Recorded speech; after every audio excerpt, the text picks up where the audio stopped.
provided by Thomas Allgaier and Frennis, based on the most relevant LinkedIn posts about digital construction in calendar weeks 28 and 29.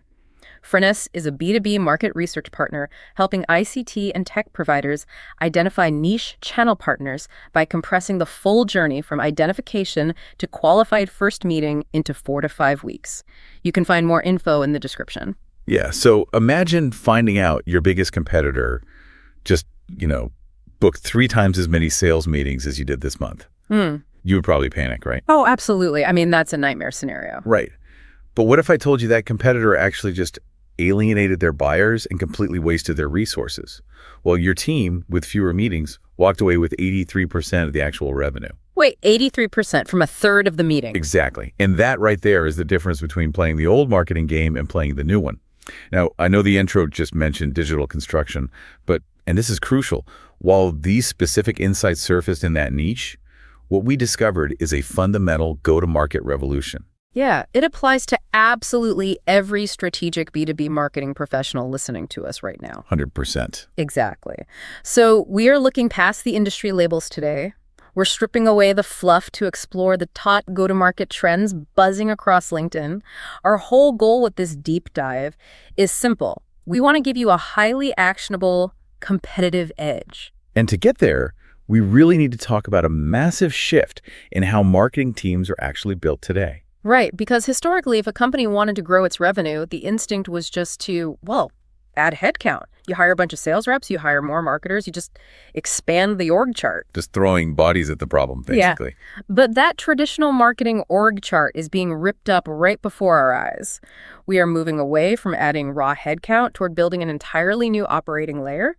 And that brings us to the explosion of a brand new role. No, this is my favorite topic right now. It's wild, right? A role that basically didn't exist 3 years ago, but is now completely transforming careers. I'm talking about the GTM engineer, the go-to-market engineer. It is a massive, measurable shift. Look at the data Mishti Sharma shared recently. She analyzed hiring trends across, I think it was 9,600 companies. That's a huge data set. It really is. And the GTM engineer role has seen a 23x growth rate in her data. Wow. 23 times. Yeah. We are talking of going from being present in just 0.1% of those companies back in January 2023 to an estimated 2.3% by June 2026. That is just staggering. Right. This isn't just some niche title that a few startups in Silicon Valley are playing around with. It is rapidly moving from the fringes right to the absolute center of the revenue engine. A 23x growth in 3 years is, you can't ignore that. But here's where it gets really interesting for you, the listener, especially if you are, evaluating the skill gaps on your own team right now. Oh, the salary data on this is wild. Yeah. Matteo Fora actually pulled apart thousands of GTM job posts and salary data points to figure out what is driving this value. He found that combining Python and SQL skills is adding roughly $80,000 to a GTM engineer's compensation package. 80 grand just for adding 2 technical skills to a marketing resume? Exactly. And hold on, I have to stop and push back here for a second.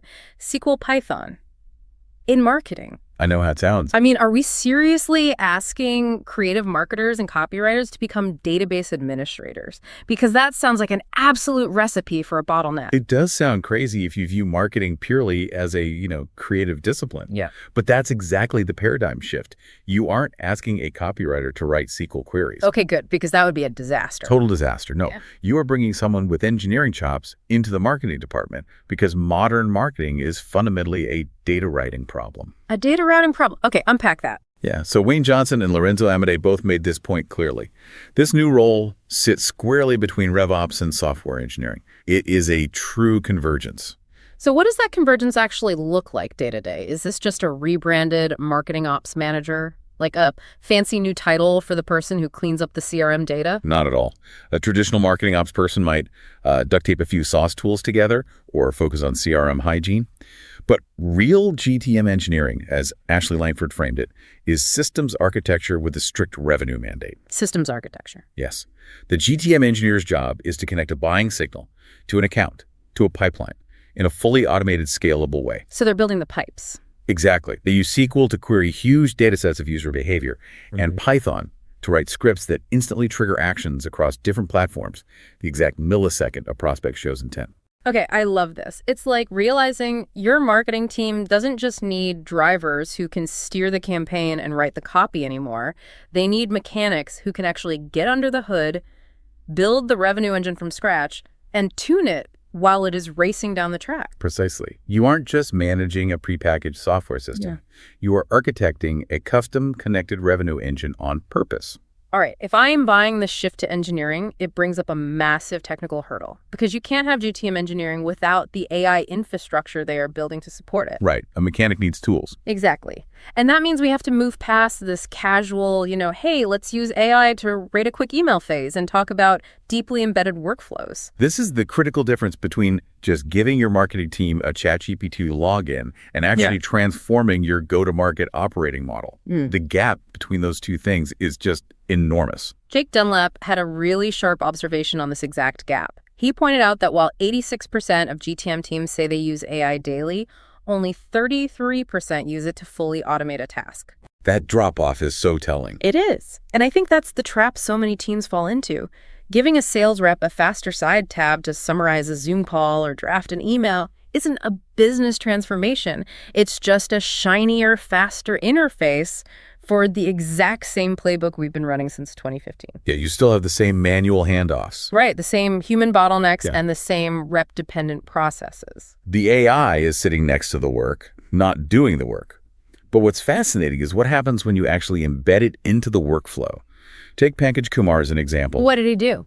He shared a breakdown of his lean 9-tool GPM stack. It runs on things like Claude Code, Clay, HubSpot, GitHub Actions, but the tools themselves are actually less important than his guiding rule for adopting them. Which is? Every single tool in that stack was only kept if it killed a manual job. Wait, slow down. I need to understand the mechanics of this. When you say a stack with things like Clay and Claude Code kills a manual job, what is actually happening technically? How does that replace human effort? Let's look at a tool like Clay. Historically, if an SDR found a prospect on LinkedIn, they would manually copy their name, search the company website, try to find out what software they use. Oh, I've lived this. Right. Then you look up recent news articles to find a reason to reach out and paste all of that into a spreadsheet. That takes, 20 minutes per prospect? At least, if you're doing it right. Exactly. In a modern stack, Clay acts as an automated data enrichment engine. You feed it a list of URLs, and it automatically scrapes the websites, cross-references tech stacks, pulls recent funding news, and structures that data perfectly. All in the background. Yes. Then it hands that data to an AI model like Claude to write a hyper-specific email based on those exact facts. It takes seconds. Pankaj uses one runtime, one CRM, one scheduler. The AI completely replaces the manual list building and the endless copy pasting between platforms. Okay, I see the power in that, but honestly, it also terrifies me a little bit. Why is that? Because putting a large language model in charge of your outreach without deep context seems incredibly dangerous. It's like handing a megaphone to an intern who hasn't read the company playbook, the brand guidelines, or the pricing sheet. Oh, for sure. It scales the noise, not the value. If you just automate a generic AI to email 10,000 people, you've basically just built an automated machine for burning your reputation across your entire addressable market. You are touching on the biggest risk in this whole space, which is the complete absence of judgment. An LLM on its own has no judgment. Abhishek Ratna introduced this concept of the PMM Sherpa MCP. MCP, okay, explain that to me, because it sounds like heavy jargon. It stands for Model Context Protocol. It sounds technical, but conceptually is very simple. Think of the Model Context Protocol as that intern's employee handbook, but coded directly into the system. Okay, I like that. If you automate GTM execution on top of a generic LLM without supplying a judgment layer, without an MCP, the AI simply scales the absence of reasoning. It will output things that are confidently bad at a massive volume. Hallucinations at scale. Exactly. The MCP grounds the AI. It gives the AI your actual reasoning, your negative personas, the transcripts of your best sales calls, and strict guardrails about what it can and cannot promise. So it's not just a prompt. No, you aren't just giving it a markdown file of your final positioning statements. You're giving it the logic of how your best product marketer actually thinks. So how do you actually deploy that in the real world without the AI going rogue? I mean, even with a good handbook, I don't want the intern sending the final contract without me looking at it first. Exactly. And that is where Bill Stathopoulos' set run ship framework comes in. Top teams manage this risk by keeping humans on both ends of the AI handoff. Set, run, ship. Break that down. You, the human, set the strategy. You decide who to target, what the core offer is, and what the constraints are. Then the AI runs the middle. It researches the accounts, enriches the data, formats the outreach, and drafts the personalized copy based on that MCP we just talked about. And then the human ships it. Right. You act as the final checkpoint to fix what's off, inject a little bit of human nuance, and hit send. AI cannot run GTM alone. The massive advantage is in the efficiency of that middle handoff. All right, so we've got the mechanics building the system, the data engine running in the background, and the model context protocol acting as the guardrails. But a smart engine doesn't matter if it's pointing in the completely wrong direction. Very true. So how do these modern GTM teams actually figure out who to target? We are seeing a massive shift away from generic spray and pray outbound toward highly creative signal orchestration. The level of creativity we are seeing in finding these signals is just incredible. A signal is just a digital footprint that indicates a company might be ready to buy. Give me an example of a creative one. Jai Tour shared a fascinating use case that perfectly illustrates how creative you can get. He built a signal engine that traced FAA aircraft registry data. Wait, the Federal Aviation Administration, like airplanes? Yes. He was specifically looking for recent private plane purchases or sales. That is wild. It gets better. He took that public signal and then used proprietary data sources to cross-reference and find the registered agents and executive officers associated with those planes. Okay, I see where this is going. Right. He used that exact moment in time to find highly qualified, ultra-high net worth prospects for wealth management services. That is so incredibly smart. It's finding a hidden proxy for budget and liquidity. Instead of just searching a Zoom info database for rich people, you are looking for an exact moment in time that proves they just moved millions of dollars. Exactly. It's intent data on steroids. But once you have that brilliant signal, how do you actually act on it at scale? Because if it takes a human 3 days to research and pitch that person, the moment might just pass. That's where you combine the signal with the AI workflow we just talked about. Saad Khan shared a framework for turning those signals into immediate action. He builds an AI agent in 6 steps that stamps out a highly personalized landing page for each individual account. I want to visualize this. When you say it stamps out a landing page, what are those 6 steps actually doing? Is the AI coding a website from scratch? Essentially, yes. Let's say the agent detects the live signal. Maybe a company just raised a Series B. Step 1, the agent pulls the enrichment data about the executives. Okay, got it. Step 2, it uses an LLM to generate custom copy addressing that specific funding round. Step 3, it pulls the prospect's company logo and brand colors. Oh, wow. So it looks like their own site. Exactly. Step 4, it dynamically injects all of this into an HTML template. Step 5, it publishes a live, unique URL. And step 6, it drafts the outreach email containing that specific link. That is unbelievable. So when the prospect clicks, the page is entirely built around their specific moment. It makes the prospect feel like your team spent weeks doing deep homework on them, but the agent did it in like 3 seconds. That completely changes the economics of personalization. But it also changes how we manage our marketing channels, right? Because if you can spin up campaigns that fast, you don't want to just bet on one strategy. Not at all. Mickey Zalowski compares running a modern GPM strategy to managing an ETF portfolio in finance. Okay, how so? Most companies run their go-to-market like they're picking one single stock. They go all in on cold email, or they throw their entire budget at SEO. But platforms change algorithms, and channels saturate.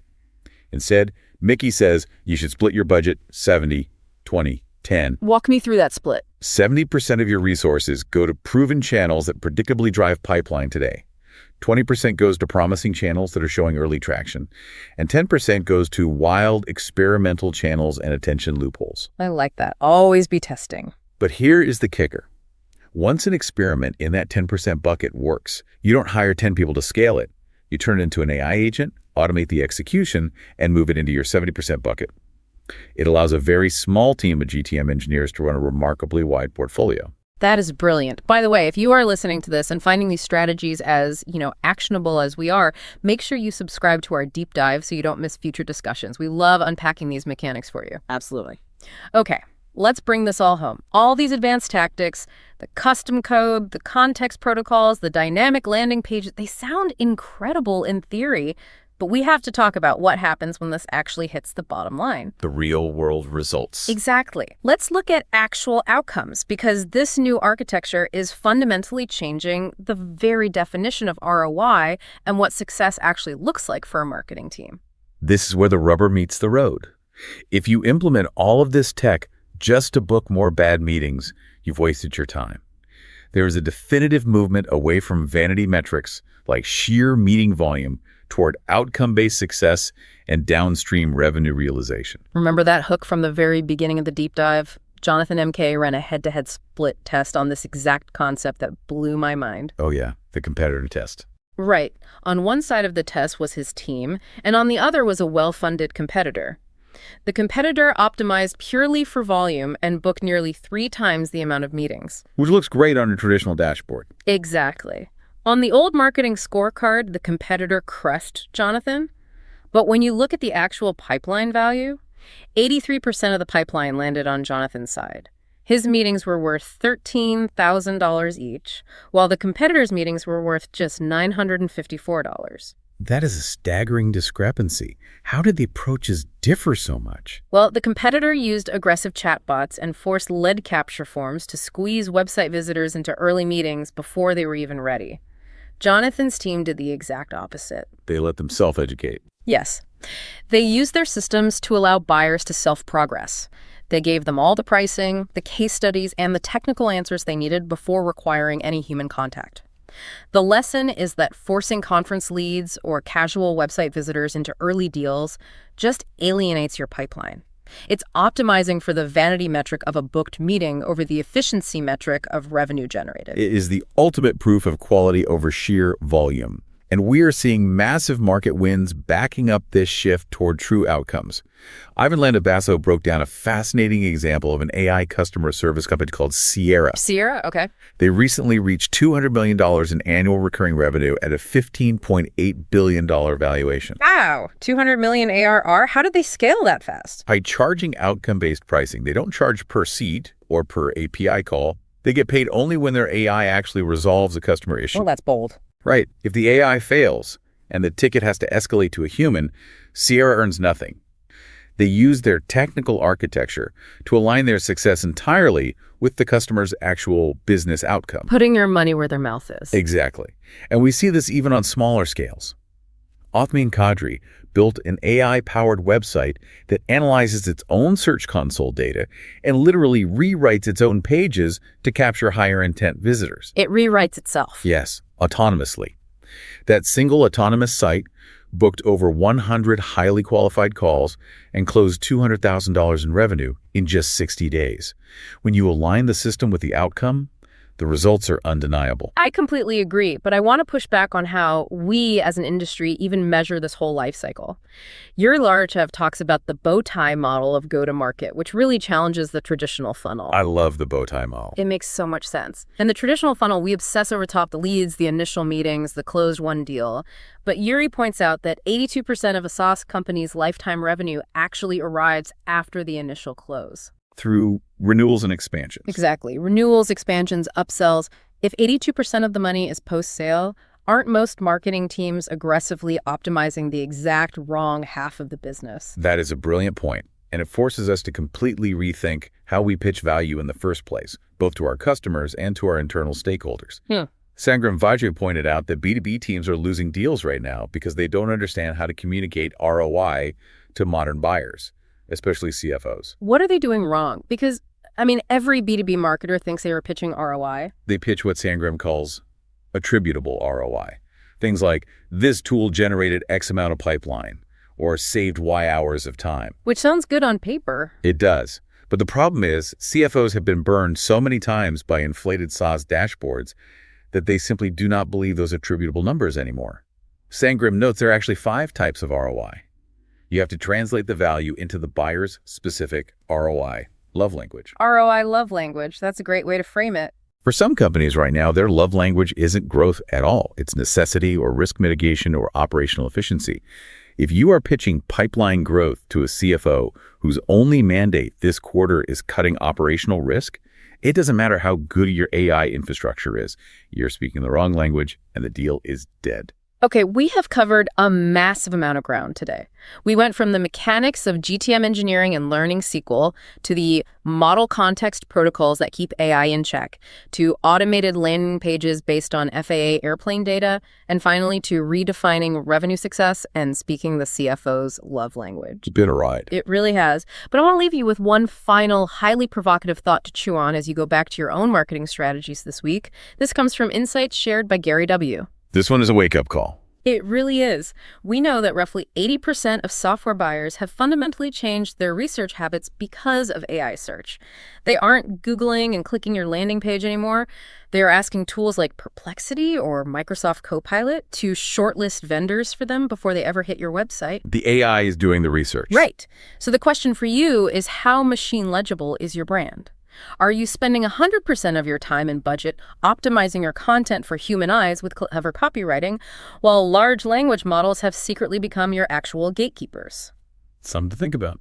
If an AI scraper cannot easily parse your pricing, your concrete outcomes, and your core positioning, you might be losing huge enterprise deals before a human even knows you exist. Let that sink in. Scary but true.